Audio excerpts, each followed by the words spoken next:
Welcome to Titan's RX Pro gun maintenance video. Here, you will learn how to repack the RX Pro gun. You'll want to perform this procedure if you notice any material still coming from the gun tip when the trigger is released.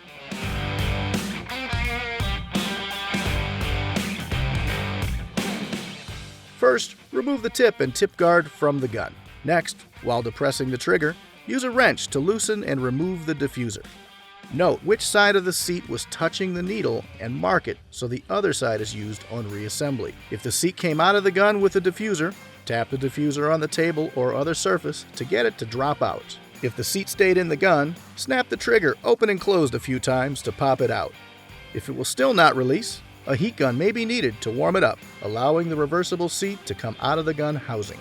Next, install the T-wrench included with the kit over the ball valve and fully into the housing to engage the needle assembly. Remember to hold the T-wrench to prevent needle rotation. Now place the L-wrench, also included with the kit, onto the ball valve. Break it loose and unthread it from the needle assembly. Remember to hold your T-wrench secure while turning the L-wrench or your needle will be damaged. Remove the wrenches.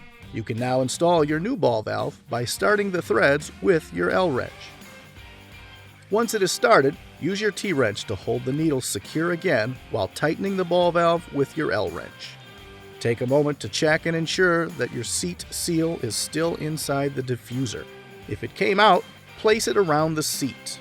Pull and hold your gun's trigger, then place the seat in the front of the gun with your new side facing into the gun. Continue to hold down the gun's trigger and install the diffuser, tightening with a wrench. Lastly, connect the gun to your hose and sprayer. Turn on the sprayer and test the gun for leaks as well as its trigger action.